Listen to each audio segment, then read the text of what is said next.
Professor Sivanesan Balakrishnan, Singapore Institute of Technology, Singapore.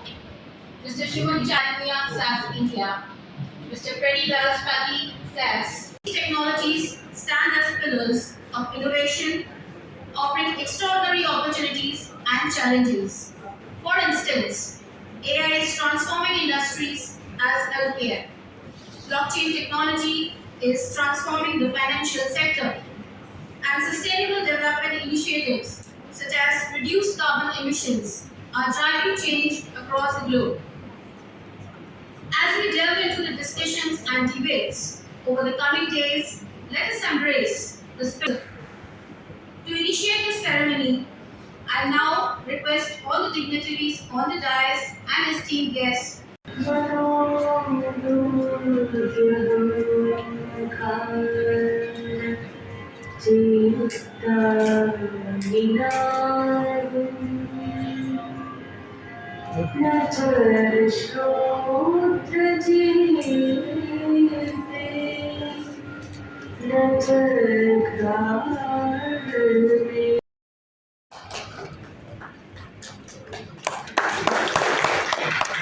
Sri Ajay Saraki ji, Deputy Managing Director and CFO, JK Cement Limited.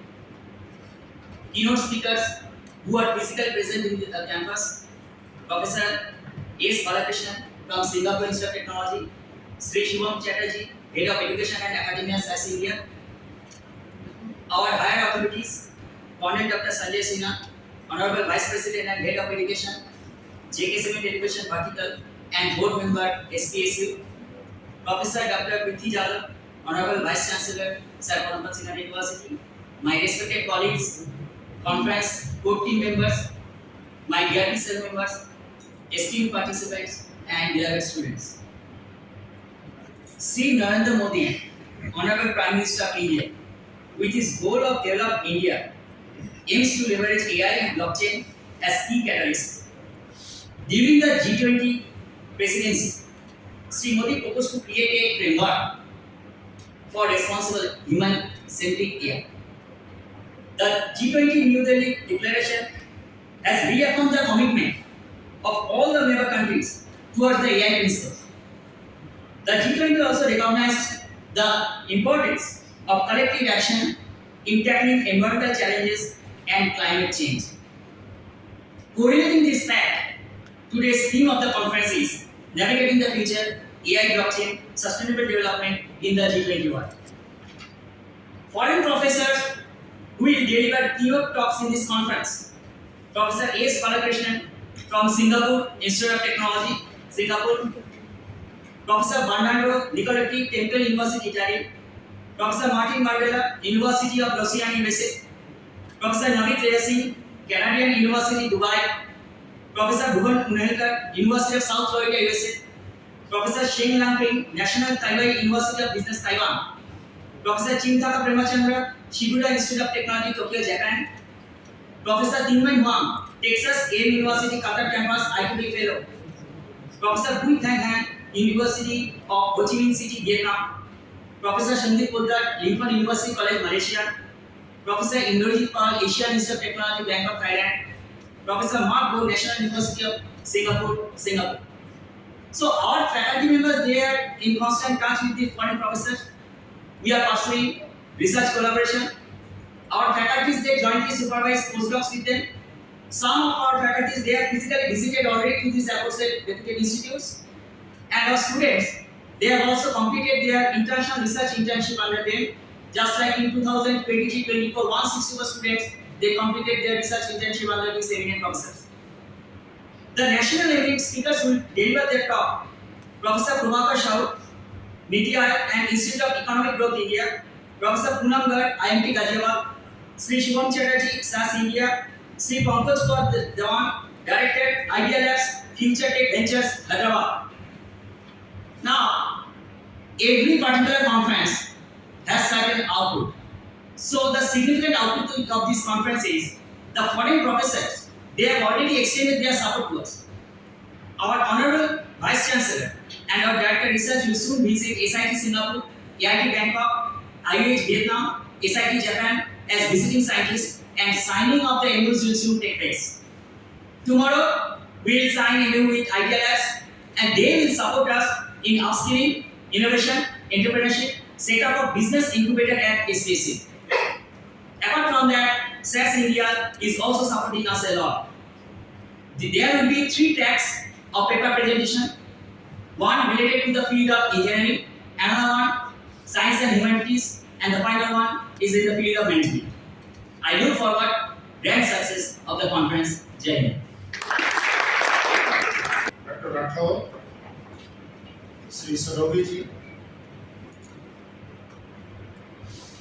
Head of Education, Colonel Sanjay Sinhaji, keynote speakers, those who are physically present here, Professor Balakrishnan, Mr. Shubham Chatterjee, Mr. Pankaj Diman, who will be here tomorrow, and other keynote speakers, those who will be delivering the lecture through online, faculty colleagues, invited guests, students, participants, both those who are attending in a physical manner and those who are attending in a virtual mode. On behalf of SPSU, I welcome you all on this prestigious interdisciplinary conference, which is Navigating the Future, AI, Blockchain, and Sustainable Development in the G20. It's a privilege for me to welcome the honorable keynote speakers and the guest of honors on this very, very important conference. As you all know, that this is the era of AI and blockchain. Almost every phase of our life, either we do personal or we do business. We are all into the AI and we are in the blockchain.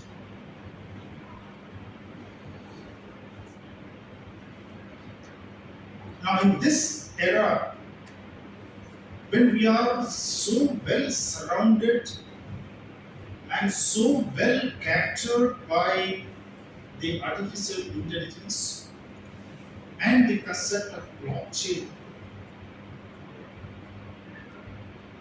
we are all have to gear to move forward in this era.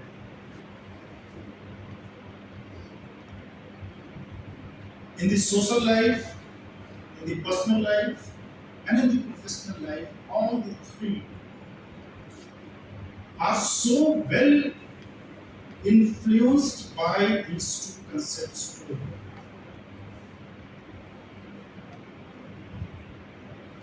Organizations are struggling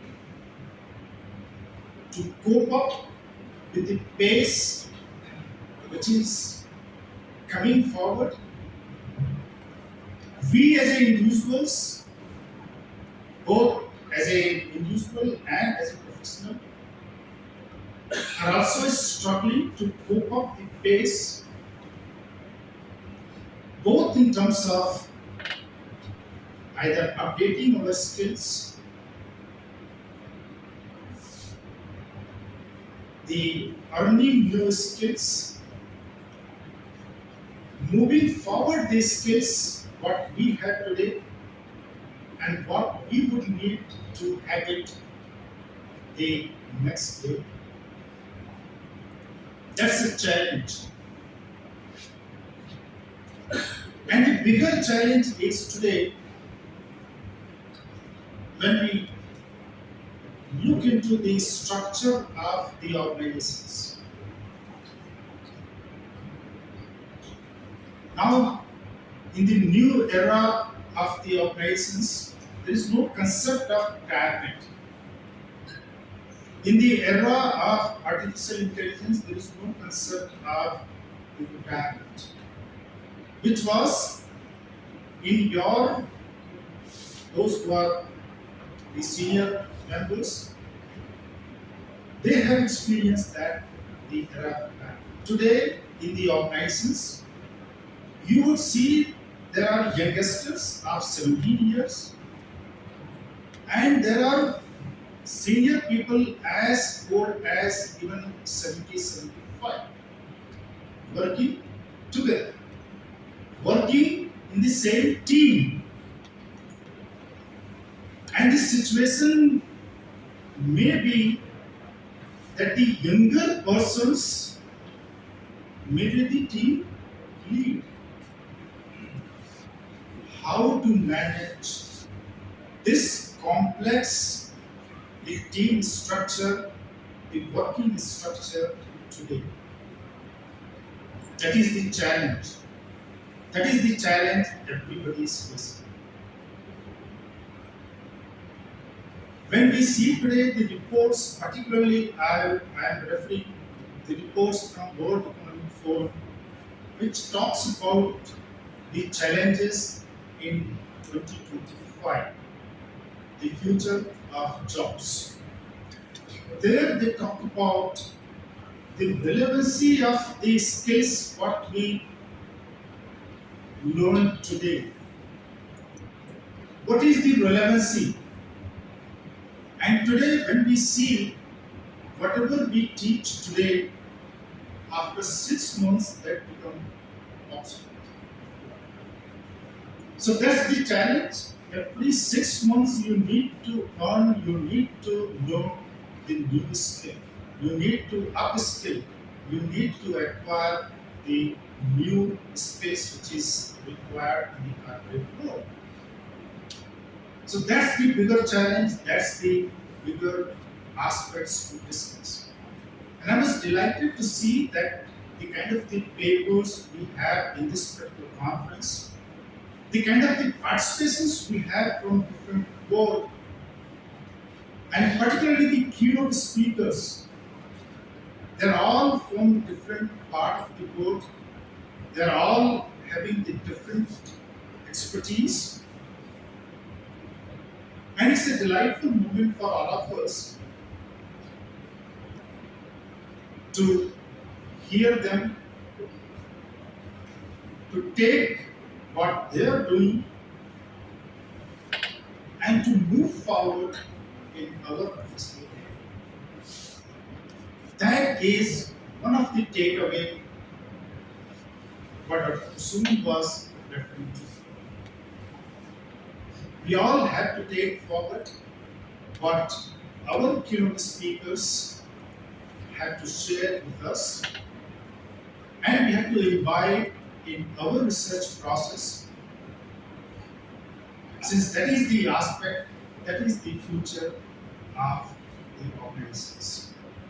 Yesterday, when we were conducting the research conference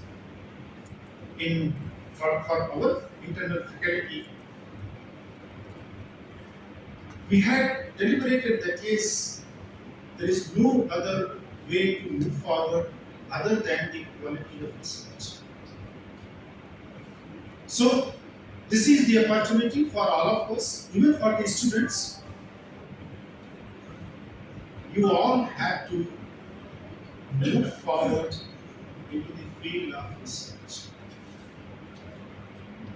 You go through all the presentations by different the keynote speakers from different participants and look for that what is relevant to your area and start doing research activities with collaborations with faculty members and your colleagues. So that should be one of the topmost, the commitment and the outcome of this conference. So let me once more welcome you all on this very prestigious international conference, and I wish all of you a grand success and a grand corporate experience. So thank you all. Our guest of honor, Mr. Ajay Kumar Saraudi, Deputy Managing Director and CFO, JK Cement Limited, could not join us today due to his last-minute health issues, but has shared his blessings with us. I feel privileged to read out his message.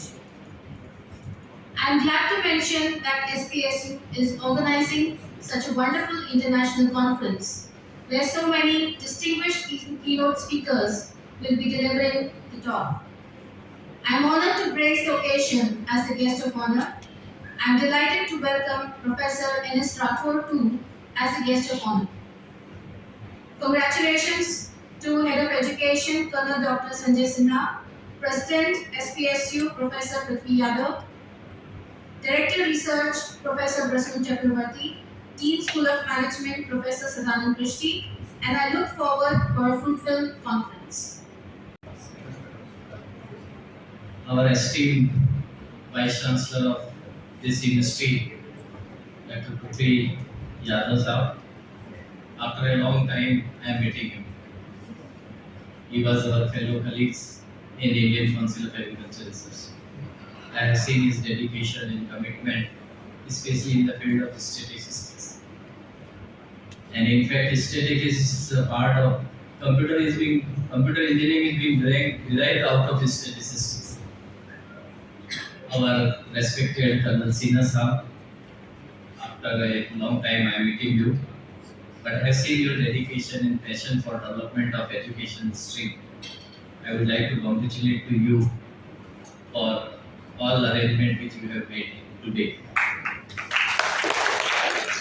Our both the esteemed speaker, Dr. Bala Krishna, fortunately, he is very close to one of my students. So within a fraction of second, I could judge that we will be benefited with this lecture.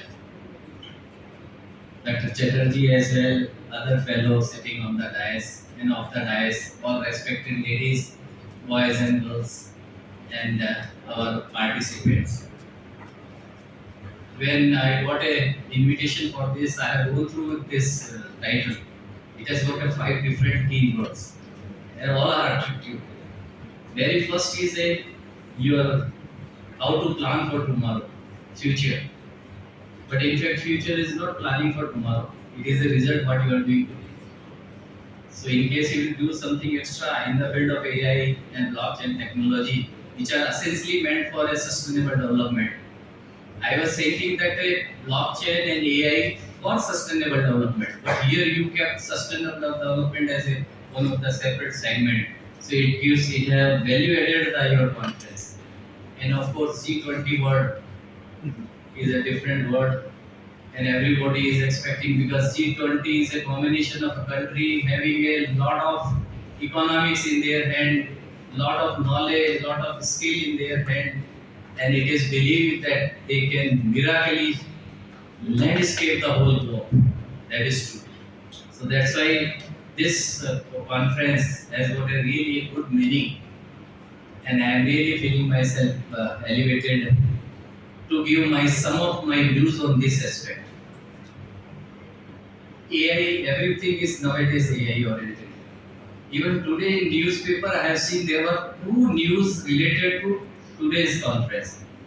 I don't know how many you have seen it, but in the newspaper, very first news is that around 60% of multinational company and organized sectors are not happy with AI. They are not happy with AI. Somewhere ethical consideration is missing. So when we are discussing as far as the strength and quality of AI is concerned, we are supposed to discuss what are the challenges available in the field of AI. AI, no doubt, it is a game of data, collection of data, analysis of data, and interpretation of data. and then whatever interpretation you are getting, going back to original system presentation and organization, and monitoring the whole system, forecasting. And nowadays people are not stopped at the level of forecasting, even foresighting. Foresighting is very important. People are predicting something extra. That is a really miracle. But somewhere we are missing the train, that is ethical consideration. Our organizers and authority has sent he has started his welcome address with our Honorable Prime Minister Narendra Modi ji. Once he has given a formula, it is striking in my mind, IT plus IT is equal to IT. I don't know how many you are aware. Information technology plus Indian talent is equal to India tomorrow. That is basically, and this is true in all spheres of life, whether it is the industries, agriculture, or domestic, or transportation. Everywhere we used to say that we will have to see that digitalization was old, it was a history. Then people started with the automation, and now everybody is jumping toward AI. So AI has got a number of a good application, no doubt, but somewhere we will have to see that a ethical consideration need to be attended.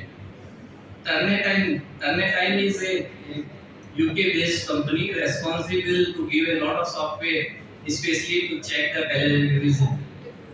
They have given a new formula. AI plus AI is equal to AI. AI plus AI is equal to AI. Artificial intelligence plus academic integrity is equal to advanced internationalization. So if you really want to do something, if you are really interested to do something miracle out of AI, we will have to have some integrity. It is not academic integrity, but even all stakeholder is supposed to see that how far we are doing right justice in the use of AI. AI is giving a lot of good opportunity to us. But while planning for AIs, it should be, no doubt, it should be purposefully. But you are supposed to proceed without any biasness. You are supposed to proceed with a positive attitude, and continuously you are supposed to pursue persistently in order to find out is there any malpractice is going there or not. In case if it is there, let us stop it. We have got a number of a good application. We have seen that in even few mechanical engineers will support my statement. Now industries 3.0 has been converted in industries 4.0. Now industries 5.0.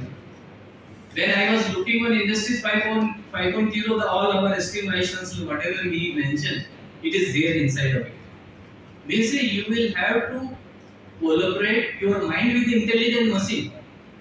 This AI based all calculation, because data is information, information is knowledge, and knowledge is essentially responsible to give a direction that action, what action you are supposed to do. But simultaneously, important thing is that you will have to divert the machine in right way. Now people are thinking instead of AI, electrical engineers have started new thing, neuromorphic engineering. In a neuromorphic engineering, it is other way. What thing has been demonstrated by the ISRO people? Recently, 5 scientists, those who were monitoring the complete Chandrayaan 3rd, they were getting all information to their chip, which was inserted in their mindset somewhere, and then they are analyzing that thing. Instead of directly sending the information to server, they were responsible to put the only required information to their desktop. And out of this, 2 were ladies, respected ladies. Out of 5, 2 were respected ladies, 3 were changed. So this neuromorphic, it will come again, and this will design is something extra. Although in present context, I have seen when I was working as a dean of an engineering college in 2013, after attending some conference in Singapore itself, then we have started doing work. Singapore is a typical example of using highest AI in the world. We should appreciate. Second second is a UK, somewhere third is Germany, fourth is USA is still at third position. India is 16th position. India still we will have to jump. So somewhere we will have to collaborate in our mindset with the intelligent machine as well. And for that, what our ST Vice Chancellor has mentioned, that the upskilling and reskilling is important. That is important. And then talent acquisition. We used to say that India is having a lot of experts as far as the computer science is concerned. Foreign countries are worrying them. But only problem is that we don't have a required AI expert in our country. And that is the reason that out of the first 25 countries, we stand on 17th position. So it is very difficult to become a Miss Guru or whatever what we are using the word in our WhatsApp university. वो कुछ से कुछ अपन लिखते रहते हैं वो बहुत difficult है it is very difficult to reach to this level recently I was there in Texas State University. My daughter is working as assistant professor in computer science engineering after completing MTech and PhD from IIT Jodhpur and IIT Kanpur. She has joined there. I have seen the way they were working and they got a funding through the Elon Musk. And what Elon Musk has done, they mentioned that let us design a chip and we should work on a principle of a dhol. When I was looking there, I said dhol is हमारे यहाँ तो dhol होता है जिसको मजा है. ये क्या? What is this dhol? That chip will be responsible to determine that at what time the D means a diabetic, H means a hypertension, O means a your obesity because most of the Americans are fatty, and L means a lipid disorder. So that type of sophistication people are working. So there is a sky is the limit, but only thing is that we are supposed to see that what are the challenges available in present context. That we will have to see. Same thing is true with the blockchain. Blockchain is a nice technology. It offers number of ways and means how you can control data and transaction, all transaction. You can easily check and you can find out where is piracy is happening, where is a traceability, and it is a true example of a what you can say trust and transparency. It is a true example. Blockchain technology, and with the help of this, even you can go for digital payment, you can go for a content aggregation. So number of a good opportunities available. But what about scalability? Blockchain technology somewhere you can couple speed with a skill. But scalability, I have seen a typical example. I would like to float to this all learned people sitting in this hall. That Amazon is using a blockchain technology, but why not HEB is using? Here everything better, that is HEB. And HEB transaction is a more than that of Amazon transaction in US. So why HEB is not using? Because scalability is a problem. And when you are dividing number of a block, then energy consumption and requirement is a typical example. And that is the reason why you people will not be in position to do justice as far as sustainable development is concerned. Because in sustainable development, it is not that you are supposed to use excess of electricity. Electricity is not your energy intensive in terms of because people are saying 1 kilowatt of electricity, 1 kilowatt hour of electricity consume around 0.5 kg of coal and 4 liter of water. But it is more cumbersome as far as the climate is concerned. When we are discussing this, that we are supposed to. And what about regulatory framework? Have you anyone who can give me the text related to regulatory framework required for blockchain technology? I am also working in this. I have got some project sponsored through the Ministry of Electronics and IT, especially how you can use a AI, this BT blockchain technology in agriculture. Because we are had largest producer of milk. Last year we have crossed 221 million tons of milk production, and even it is 25% more than what a USA people are doing. So that was this is and but if you see at international level, it has got only 5% value because of a lot of malpractices there in there. So we will have to see that some regulatory framework and this technology need to be scaled up on a larger scale, and we are supposed to reduce the energy consumption which is required in this case. These are the few challenges. Sustainable development. Everyone used to say sustainable development. But somewhere, my question is that whether we people have done a justice as per the resilience technology which are responsible to stop and to recover what damage has been made by this sustainable development, by this climate change. Is there any resilience technology available?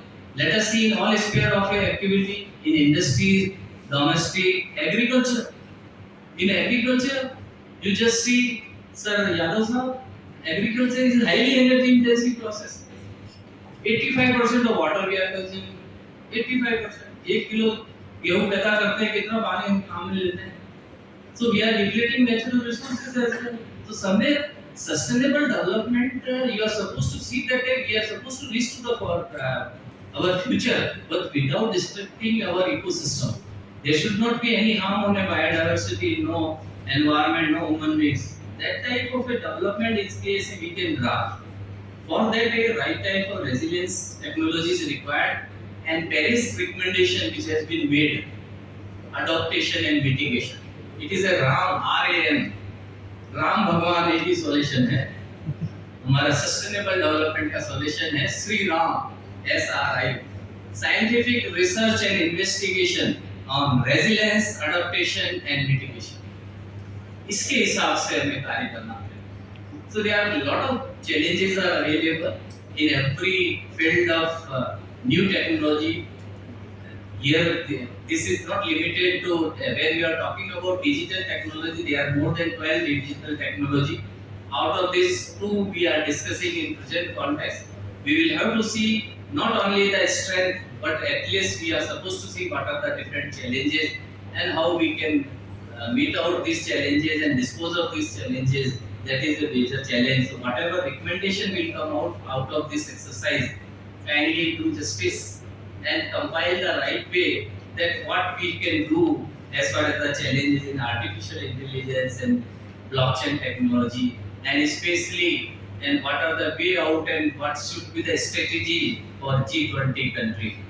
So with this word, once again I would like to convey my sincere thanks to the organizers and all authority of SPSU for it.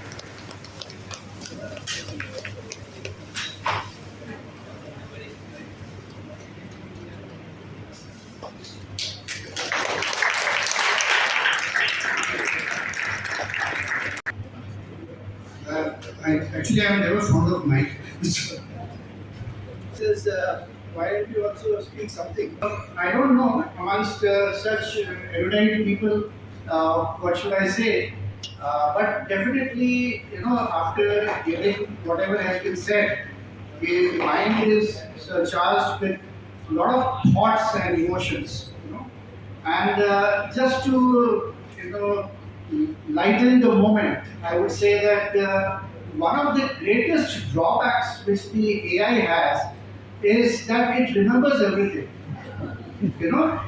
And one of the greatest gift which the humanity has, that we can forget this. And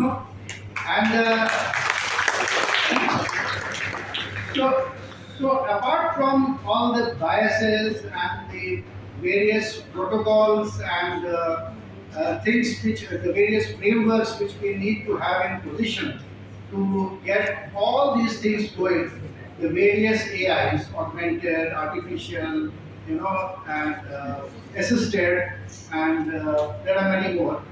The blockchain, the metaverse, again, that's a huge field in itself. So all these things, I think what we really need to work upon is the framework and the regulations, the regulatory authorities that need to step in. Because it is only inherent in whatever programming we do, whatever codes we write, that the persons, the organizations who have been involved in such an exercise will get in there inadvertently, they will get in their biases in that. So to circumvent that, we need to have very strong protocols and very strong regulations. So that be in place, and of course the entire say like the blockchain. The blockchain cannot scale up unless you are collaborative in nature. It is all about collaboration. While the data integrity is there, transparency is there, everything is there, but unless you collaborate, so we cannot restrict ourselves to G20 itself. It has to be across the universe. It has to be, cutting across boundaries. In that sense, the world has to be flat, which I keep telling. I mean, wherever I get an opportunity, I keep telling that it is not only in terms of communication, in terms of trade, in terms of commerce, in terms of scientific innovations, inventions, research, everything. We need to collaborate across boundaries and across domains. We have to be really multidisciplinary, and uh, collaborate at a very flat level, if I may say so. You know, Cutting across all the countries, regions, sections, sectors, everything. Then only we can get the best of the talents, best of the minds. Otherwise, of course, we can work in silos and we can get at some place. But to have the real tangible results wherein we can work towards a more sustainable planet, we have to collaborate. And unfortunate part of all these things is that the more developed we are, the more unsustainable society we are living in. Like the Americans, I think, I don't know, there would be more qualified and well-read people to comment on that, but I think Americans produce almost 30% more garbage than what we do. I mean, so what happens is the in the name of advancement, in the name of like we were using just tissue papers right now, so in the name of hygiene, we tend to undermine the sustainability factor. So what I urge to the youth is that be aware of the environment, be aware of what and in what conditions you are living. The whole concept of ancient India of worshipping each and everything which is there on the planet. You worship trees, you worship rivers, you worship sun, you worship the seasons. I mean, everything. Those 12 chariots or ruts of sun is basically the 12 seasons. So all those things. I mean, I'm just trying to just touch upon a few things here and there. But what I'm trying to get at is that everything was done with a reason. What our Vedas teach us, what is enshrined in all those things, we just need to revisit them. We just need to imbibe them. Unless we do that, no matter what we talk of circular economy, we talk of setting things right, or I don't think with all our efforts we can even make 1% change to the climate change which is happening. I mean, with my again limited knowledge, I can make this podcast that we can just do nothing much about it. The way we are heading and the way we are, just hoarding everything which is available to us. I mean, everywhere, mining to water to just name a thing, we are holding it. And the more cultured we are, the more fashionable we become in lapping these things up in our lifestyle. So my urge and sincere, request to the younger lot is go back to your Vedas, go back to your ancient studies. See how advanced they were in architecture, in technology, in mathematics, in astronomy, in fine science, arts, everything, and how they could make everything so sustainable. You know, I mean, Mohenjo-daro, Harappa, all those things are just samples of it. If you really delve deep into it, I'm trying to, but if you really delve deep into the Vedas, you will get a lot of answers. Perhaps the Germans could translate it much before us. The Americans could and the Britishers could grab most of it much before us. We make the realization. That is why a lot of things are coming right now. All these inventions of Einstein and Thomas Edison, Alva, and whatever, they were all, sort of taken from us and very intelligently given different theories and theorems and different nomenclatures. It is now coming out, all of them. And in fact, many of the names have been rechristened as Indian names or Indian erstwhile inventors' names. The whole theories and theorems have been rechristened into their names now. So, I mean, while you should be aware of whatever is happening around you, get back to your roots, get back to the Vedas. That is my humble request to all of you. Thank you so much. My boss thoroughly is Akshay Rathore. He's one of the brightest minds I've met. And I always think, how come he's so bright and today I met his mentor. So now I know where he got the sharpness. Okay, thank you. And I always have to take 3 points from every speaker, and he have made it very easy for me. AI plus AI equals to AI, right? And then what's the other one? IT plus IT. IT plus IT is equals to IT. And, yeah, and then Sri Ram, right? Yes. Very beautifully said. And sir, I want to also tell you that you say Singapore is number one in AI now, right? But that's because of IT, not the information technology, but because of Indian talent. Right, so Singapore, in fact, any country around the world, AI is because of Indian talent, and I have to thank all of you because of that. And it's not going to be very long before we go from 17 to number 1. Right? And so today, I know it was also difficult for me to choose the topic, and there was a lot of AI, machine learning, and all this. And I thought sustainable development is one thing, and I and Person sir has been working on a paper. We worked on a research topic on impact of decarbonization, was submitted to International Conference on Transport Electrification. This was a study that we did with one of our government agency. They wanted to study what the impact of EVs in a small country like Singapore. Obviously, it's going to be bigger in India. And we wanted to see how it affects, and Colonel said very rightfully, right? Just because it's something that people have been pushing to you, you need not be right.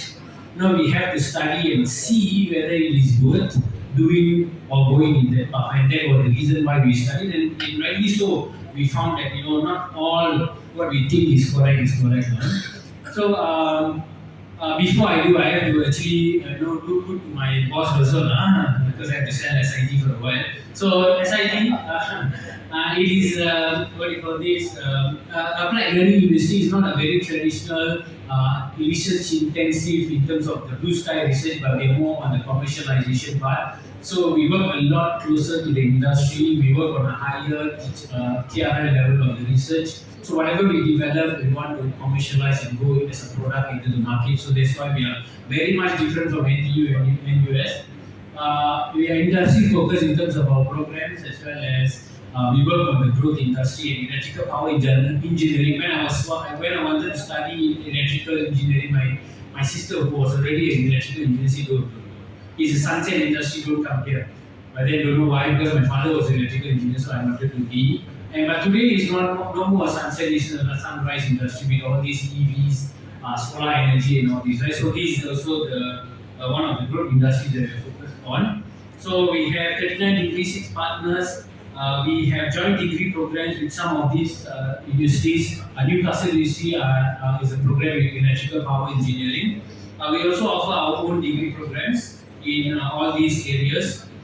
As I mentioned to some of the dignitaries earlier today, this September, we moved to our new campus. It took about 4 or 5 years for us to build this new campus in Singapore. And land is so scarce in Singapore. So to get the land and then build a new campus is not easy.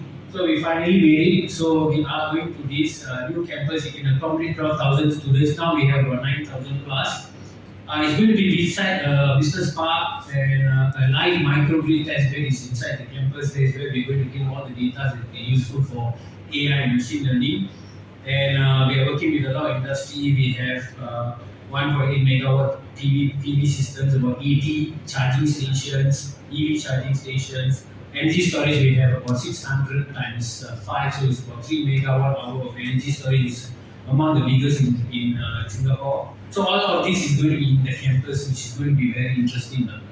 And I invite any one of you, and I have a few of them coming to us in May, I think, to come and join us and look at or work on some of these areas. So this campus is also vehicle to grid ready. So we are going to actually we recently got a grant to test bed vehicle to grid. So instead of getting the grid electricity to charge the vehicle, we want to use the vehicle batteries to charge the grid whenever we need it. So these are some of the things. Okay, not too much to do that. So about the decarbonization policy, this has been very important for Singapore and many other countries, especially G20 also, they talk about this a lot. And island, we are very small. How small we are? If you take Udaipur district as an example, we are 16 times smaller. Not 16 times bigger. We are 16 times smaller than the Udaipur district. So if you multiply that in India, we are nothing. We are just one dot. So very small country, doesn't have any natural resources, heavily dependent on energy imports. So about 92% of our electricity are based on natural gas, and there is a lot of challenges in converting these natural gas based. Natural gas is still carbon emission, right? Because we have less land, we have reclaimed so much that we are very close to Malaysia now. So if we go somewhere, then we will just need to have a bridge across. So natural resources are limited, and we have limited access to renewable sources. The only renewable sources that we have is solar.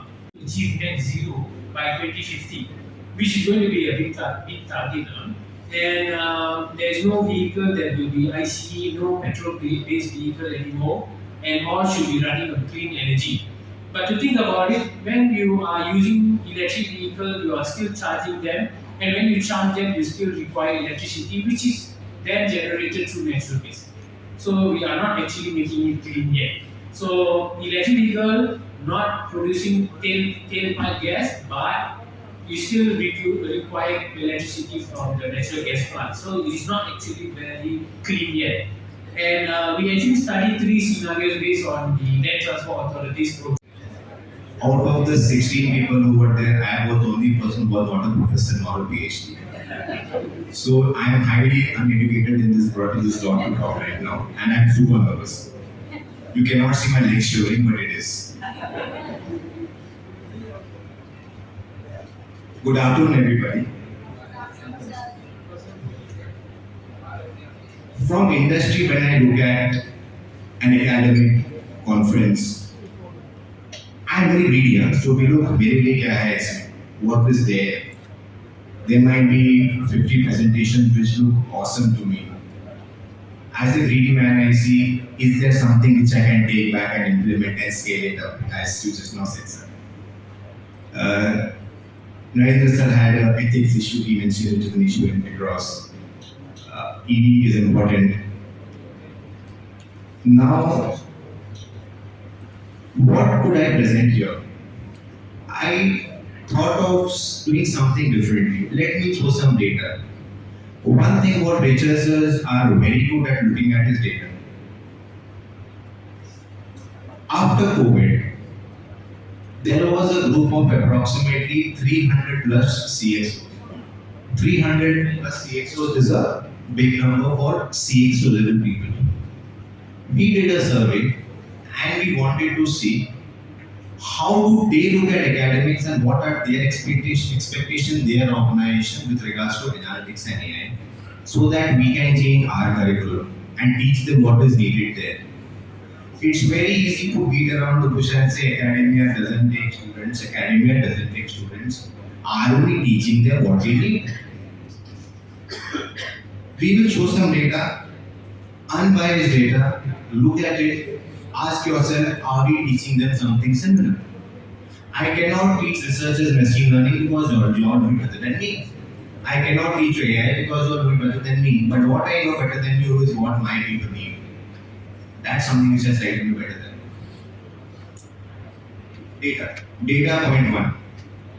Who was doing this? This was done by SAS with 3 partner organizations who have made this report. This is a white paper. SAS, Accenture, and Intel. 300 key customers of these global organizations have brought out some data points. Please look. I am going to share this white paper with everybody after I go back. It's not my proprietary, so please evaluate it after I go back as well if you want to. People who cannot read, I will just give you some pointers. 36% of the respondents here were from Americas. Americas is the entire America as a country. 30% from Asia Pacific and 34% from EMEA. EMEA, if I know, is Europe, Middle East and Africa. This is for the students who do not know. 78% of organizations were more than 5,000 people. This is not some small fly-by-night shop whose the respondents are. 17% from financial services, 16% from manufacturing, 11% from retail, 10% from government, and so on and so forth. Global fortune companies with 5,000 plus who have responded to this. This is whose output. This output is from 28% of CIOs are there here. 20% are CTOs and 21% are the chief analytics officers, 16% are the chief data officers, which contribute to nearly around 90%, which is considerable looking at the quality of people here. Just wanted to bring a background before you even start discussing anything here. If you cannot read students from there, you can just, I don't know whether you can read it. These are certain numbers. I have not even entered the real discussion. I'm giving you a background because it's important for me to tell who has done it and who are responding here. Coming to the real issue.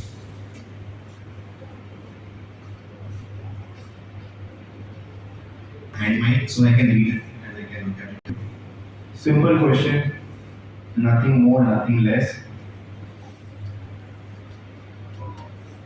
21% of the people feel highly successful. 30% feel. So 50% feel there's an impact of AI in their organization. This is their first entry by global companies. They are excited with this. Remember your first net banking application which you have ever done in life. How happy you were. Remember the first time you ever took out an ATM transaction. Go back. Remember the first Ola ride which I ever took, Uber ride in my life. How happy I was. Oh my god, I can book an Uber ride. This is the first AI ride. It's important that they feel it is working. If they feel it is working, we are working for them, we can do it better. First pointer to take back upon here, right? If it is working, what are the benefits? Logical question asked. People who cannot read from there, they are using it for forecasting and decision making. They are using AI for forecasting. Are we teaching forecasting to our students? I don't know. I don't know. If teaching, how much we are teaching? Again, question to all of us. Any of the professors who are here who have name printed and will be presenting, ponder yourself, ask this question. If the top 300 CIOs are using AI for forecasting, are my students studying forecasting the way they should? If they are, very good. Customer acquisition, sales, and marketing. Am I teaching my student marketing analytics? Second question. I may be teaching them regression modeling. Am I teaching them marketing analytics? If I am not, he is not eligible for the vision of the top CIO. Simple. Then they always complain that I do my student don't get job. Are we teaching what they need? Top two. All one will end up teaching is slicing and dicing of data, which is something like faster insight, which is not even in the priority event. We are teaching them, are we teaching only that, slicing and dicing of data, dashboarding, which is not in the priority list. We need to evolve faster. Literally. Just a thought process for us. You see, so these are some of the places. So please have this insight, write it down, take back, and see are my subjects in the vision of the top CIO what we're teaching right now. Next question which we ask them is that this is the funny one. This is the funny question. I didn't expect an answer to come across. There were more variation in the responses than you would actually guess. What extent do you expect to see analytics having in your organizational AI journey? For me, in SaaS, analytics was AI once upon a time. It was for many of us. Analytics is AI. It was whatever it come out. So here they feel 22% feel is the minor role of analytics in AI. It's a dichotomy. So we have to dig that deeper. Who feels it is minor and who feels it is major? So once I dig down further, what do I see? To what extent do you expect to see analytics having a role into your organization? People who have deployed analytics have a higher answer to AI being a part of analytics being a part of AI. Sorry for my words. People who have not deployed analytics feel AI analytics has no part in AI. So this is where it gets slightly funny. The more experienced you are in AI, the more likely you are to appreciate the efforts of analytics. Again, that's the touch point. So we have to talk to organizations. If they are looking for jobs, talk to organizations who have deployed AI. Are we teaching to our students anything on AI deployment? I don't think so we are teaching them. We are teaching them techniques and tools. Are we teaching them how to deploy and scale up AI in a larger organization? I don't know. If you are teaching, very good. Then comes another funny question. How would you characterize the status of your organization deployment to AI? Most of them have actually done it pretty well. Fully deployed AI, about 60% of them have actually done at least one deployment. So that means there is a market and we are the right place, which again goes across. What very critical point is, professors, if you are teaching, this is hitting you very well, is where AI is applied. Whatever you are teaching, where it is applied. If it is are we teaching them social media analytics? Yes, we are. We are the right track. Top 4, marketing and sales, HR workforce, fraud detection. Are we teaching them fraud? If we are in the right journey of the CIO business. If we are not teaching them anything regarding fraud and risk, we are not in the right place. Data to provide loss, it might be uncomfortable, but it's the data which we need to ask, are we teaching the right place? Customization, chatbots, many of them are teaching, so good. Here comes the practices. Dividing the companies in two parts, one who have deployed AI, second who have not deployed AI. How often you review your AI outputs? I have a machine giving me some output.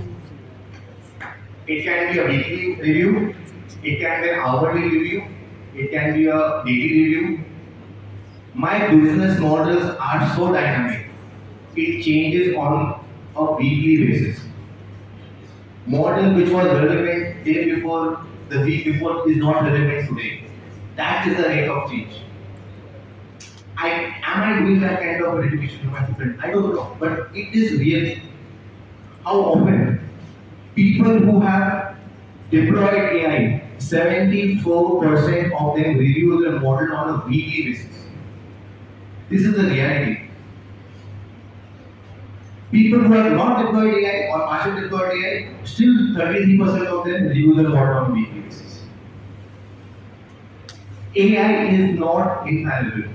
AI will give you wrong results. It is not infallible. So, do you have processes to override your AI outcomes? People who have deployed AI, 43% of the thing, they already have AI and they have processes to override AI in case they give the wrong answer. 28% of them have it. These are real life industry questions, might have not always bothered a teacher. But in real life, AI is not infallible. And 25% anticipate that this will improve over the next 3 years, 71% where it goes. I'll give you the white paper, guys.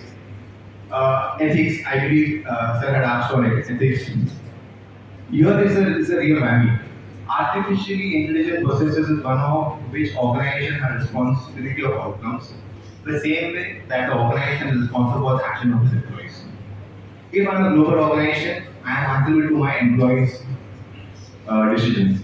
Similarly, I am also responsible for my AI decision as well.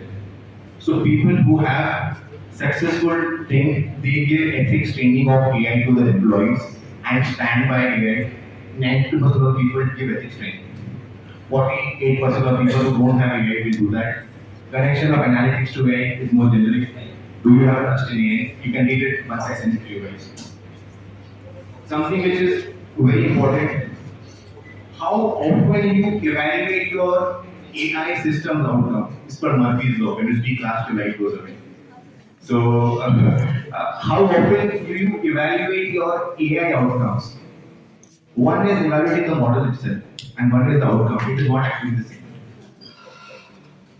31% say weekly, 18 say daily, and 5% say hourly. So if you add up this, 50% of them actually do it on a weekly basis. And if you add up 26%, yes, 75% of them actually evaluate their outcomes on a monthly basis. So again, a point wherein the research study which we have done on the model today might not be applicable 1 month later. Be prepared for it. We cannot give to my student after let's say 6 months and this book. Shall applicable needs possible yes. Have you ever had to think, redesign or override an entire AI-based system due to questionable assessment results? A question is, if AI is directly influencing your customers or automating critical operation decisions, you can't take it for granted. Data will be just right, the models will just work, and resultant outcomes will meet expectations. You can't take it for granted. 57% of respondents indicated that they had it, which would imply that AI systems have been more successfully developed and deployed than any other system, technology or otherwise having been deployed. So this is something again a point to ponder, and if you can look back. And last but not the least is there. Do you have ethics committee that reviews your AI outcomes? Do you have ethics committee? And 63% organizations believe they have an ethics committee to review AI outcomes. So ethics in AI is a big important thing. In industry, we have been pretty serious about ethics in AI.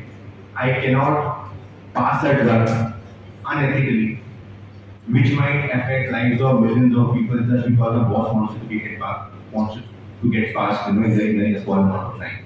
So yes, this is something there, and this is overall. And the last but not the least, do you conduct ethics training for your technologists? Yes, 70% of the people who are in AI, organizations who are in AI do conduct. So I would share this white paper outcomes with all of you people. Please also inculcate ethics of AI as a part of your teaching, whatever way you teach it. It is a now next thing which is happening.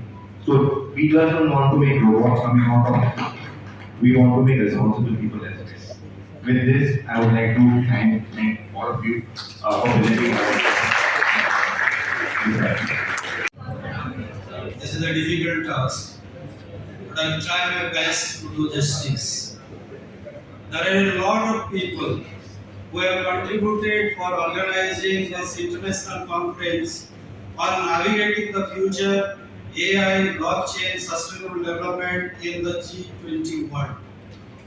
I will not cover all contributors' names, as the vote of thanks is only for the inauguration session.